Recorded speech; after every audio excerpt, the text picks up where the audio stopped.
ಕೇಳ್ತಾರೆ. ಡೆಲ್ಲಿಯಿಂದ ನಿನ್ನೆ ಬಂದಿದ್ದಾರೆ, ನಿನ್ನೆ ಅವರು ತುಮಕೂರಿಗೆ ಹೋಗಿದ್ದಾರೆ, ಇವತ್ತು ಸಾಯಂಕಾಲ ಏನೋ ಬರ್ತಾರಂತೆ.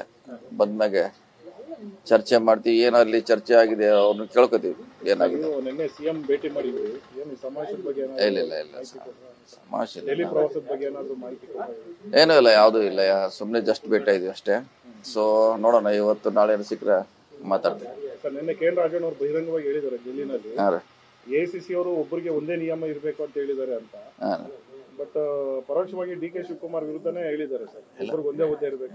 ಇಲ್ಲ ವಿರೋಧ ಪರವಾಗಿಲ್ಲ, ಎಲ್ಲ ಒಂದು ಪಕ್ಷದಲ್ಲಿ ಇದ್ದೀವಿ. ನಮ್ಮ ಹಕ್ಕುಗಳನ್ನ ಕೇಳ್ತೀವಿ, ಅದ್ರಲ್ಲಿ ವಿರೋಧ ಅಂತ ಹೇಳಲಿಕ್ಕೆ ಆಗೋಲ್ಲ. ನಮ್ಮ ಅಭಿಪ್ರಾಯ ನಮ್ಗೆ ಹೇಳಿಕ್ ಸ್ವತಂತ್ರ ಇದ್ದೀವಿ, ಅದನ್ನ ಹೈಕಮಾಂಡ್ ಒಂದು ಹೇಳಿದೀವಿ ಅಷ್ಟೇ. ಹೊರತಾಗಿ ಯಾರು ವಿರೋಧ ಯಾರು ಪರವಾಗಿ ಅಂತ ಇಲ್ಲವೇ ಅಲ್ಲ.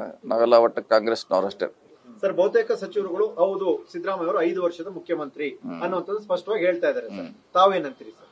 ಅವ್ರು ಹೇಳಿದ್ಮ್ಯಾಗ ಆಯ್ತಲ್ಲ, ಮತ್ತೆ ನಾವೇನ್ ಹೇಳ್ಬೇಕು ಈಗ? ತಮ್ಮ ಪ್ರಕಾರ ಈಗ ಅವ್ರು ಹೇಳಿದ್ಮ್ಯಾಗ ನಮ್ದು ಅದಕ್ಕೆ ಸೈನ್ ಮಾಡೋದು ಅಷ್ಟೇ. ಗಟ್ಟಿ ಧ್ವನಿ ಇರುತ್ತೆ ಅಂತ ನೋಡಿ, ಅದ್ರ ಪಾರ್ಟ್ ನಾವ್ ಅಲ್ವೇ ಅಲ್ಲ. ಈಗಾಗಲೇ 10 ಸಾರಿ ಹೇಳಿದೀವಿ. ಸೊ ಅದು ಮುಂದುವರಿತಾರ ಇಲ್ಲ ಇಷ್ಟಕ್ಕೆ ನಮ್ಗೆ ಅದಕ್ಕೆ ಗೊತ್ತಿಲ್ಲ ಅಂತ ಹೇಳಿದೀವಿ. ಅಲ್ಲಿ ಸದ್ಯಕ್ಕಂತ ಅವರೇ ಇದಾರೆ, ಒಳ್ಳೆ ಆಡ್ತಿಕೊಳ್ತಾರೆ, ಇಷ್ಟು ಪತ್ರಗಳು ಬರಲಿ ಅಷ್ಟೇ. ಅನ್ನೋದಾದ್ರೆ ಸಿಎಂ ಸ್ಥಾನದ ಬದಲಾವಣೆಯವರೆಗೂ ಕೂಡ ಕೆಪಿಸಿಸಿ ಅಧ್ಯಕ್ಷರಾಗಿ ಇವರೇ ಮುಂದುವರಿತಾರೆ. ಅದು ಗೊತ್ತಿಲ್ಲ, ಪವರ್ ಶೇರಿಂಗ್ ಆಗಿದೆ ನಮ್ಗೆ ಗೊತ್ತಿಲ್ಲ, ಇವರೇ ಮುಂದುವರಿತಾರ ಇಲ್ಲ ನಮ್ಗೆ ಗೊತ್ತಿಲ್ಲ. ಸೊ ಅದು ಏನಿದ್ರು ಎಐಸಿಸಿ ಅವ್ರು ಖರ್ಗೆ ಅವ್ರು ಹೇಳ್ಬೇಕು, ಖರ್ಗೆಜಿ ಸುರ್ಜೇವಾಲ ಅವ್ರು ಹೇಳ್ಬೇಕು. ಅದಕ್ಕೆ ನಮ್ಮ ವ್ಯಾಪ್ತಿಯಲ್ಲಿ ಇಲ್ಲವೇ ಇಲ್ಲ ಸರ್. ಈಗ ಖರ್ಗೆ ಅವರೇ ಬಹಿರಂಗವಾಗಿ ಹೇಳಿದಾರೆ ಸರ್, ಇನ್ನು 8 ದಿವಸದಲ್ಲಿ ಒಂದಷ್ಟೇ ಸ್ಟೇಟ್ಗಳು ಪಿಸಿಸಿ ಅಧ್ಯಕ್ಷ ಬದಲಾವಣೆ ಮಾಡ್ತೀವಿ ಅಂತ. ಕಾದ್ ನೋಡೋಣ. ಅಲ್ಲ ಸರ್, ತಾವೇನಾದ್ರು ಮಾನಸಿಕವಾಗಿ ಕಾದ್ ನೋಡೋಣ. ಅಲ್ಲ, ನಮ್ಮ ಹೆಸರು ಅನೌನ್ಸ್ ಮಾಡಿದ್ರೆ ಕರ್ನಾಟಕದ ಬಗ್ಗೆ ಇನ್ನೂ ಚರ್ಚೆ ಇಲ್ಲ, ಅದು ಬೇರೆ ರಾಜ್ಯ ಬಗ್ಗೆ ಹೇಳಿರ್ಬಹುದು.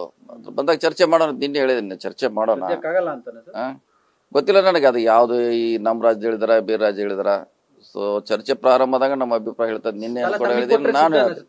ಇಲ್ಲ ಅದ್ರ ಬಗ್ಗೆ ಹೇಳಿ ಸರ್, ಈಗ ಬಸವರಾಜ ರಾಯರೆಡ್ಡಿ ಅವರು ಹೇಳಿದ್ದಾರೆ ಸಿದ್ದರಾಮಯ್ಯ ಅವರು ನೆಕ್ಸ್ಟ್ ಚುನಾವಣೆಗೆ ಇಲ್ಲೇ ಇದ್ರೆ ಅಥವಾ ಅವ್ರನ್ನ ಇಳಿಸಿದ್ರೆ ಕಷ್ಟ ಆಗುತ್ತೆ ಕಾಂಗ್ರೆಸ್ ಗೆಲ್ಲಕ್ಕೆ ಅಂತ ಮಾತನ್ನ ಹೇಳಿದ್ದಾರೆ. ಅವ್ರು ಇರ್ಬೇಕಂತ ನಮ್ದು ಆಸೆ ಇದೆಲ್ಲ. ಇಂದು ಕೂಡ ನಾನು ಹೇಳಿದ್ದೀನಿ, ಅವ್ರು ಒಂದೇಳೆ ನಿವೃತ್ತಿ ಆದ್ರೂ ಕೂಡ ಪಕ್ಷದ ಪರವಾಗಿ ಕೆಲಸ ಮಾಡ್ಬೇಕಂತ ಹೇಳಿದ್ದೆ. ಸೊ ಅವ್ರು ಬೇಕೇ ಬೇಕು ನಮಗೆ. ಅವರು ಸ್ಥಾನದಲ್ಲಿ ಇಲ್ಲಂದ್ರು ಸ್ಪರ್ಧೆ ಮಾಡದಿದ್ರು ಪಕ್ಷದ ಪರವಾಗಿ ಇರ್ಬೇಕು ಅವ್ರು.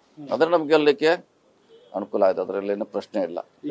ಬಿಜೆಪಿ ಯಡಿಯೂರಪ್ಪನವ್ರನ್ನ ಇಳಿಸಿ ಎಡವಟ್ ಮಾಡ್ಕೊಂಡು ಆ ರೀತಿ ಆಗ್ಬಾರ್ದು ಅದಾದ ಪ್ರಶ್ನೆ ಇಲ್ಲ. ಅದನ್ನ ಆಲ್ರೆಡಿ ಹೇಳಿದೀನಿ, ಅವ್ರು ಬೇಕು ನಮಗೆ. ಅವ್ರ ನಿವೃತ್ತಿ ಆದ್ರೂ ಬೇಕೇ ಬೇಕು. ಅಟ್ಲೀಸ್ಟ್ ಒಂದು ಅವಧಿಗೆ ಹೊಸ ನಾಯಕ ತಯಾರಾಗುವವರೆಗೆ ಸಿದ್ದರಾಮಯ್ಯ ಅವರ ಬೆಂಬಲ ಅವಶ್ಯಕತೆ ಇದ್ದೇ ಇದೆ ನಮ್ಮ ಪಕ್ಷಕ್ಕೆ.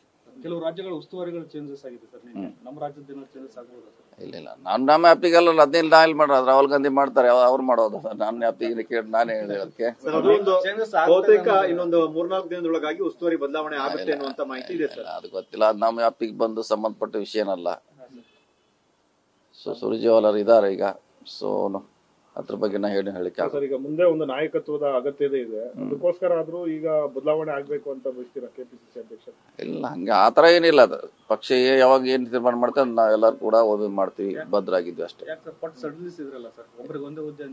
ಯಾವ್ದ್ರೆ ಇಲ್ಲ ಅದನ್ನ ಹೋಗಿ ಮತ್ತೆ ನೀವು ಅವ್ರನ್ನ ಕೇಳೋದು ಅವ್ರನ್ನ ಕೇಳೋದು ಹಂಗ ಆಗಬೇಡ. ಇಷ್ಟಕ್ಕೆ close. Thank you. News first, ನಿರ್ಭೀತಿಯಿಂದ ನಿಮ್ಮ ಪರವಾಗಿ.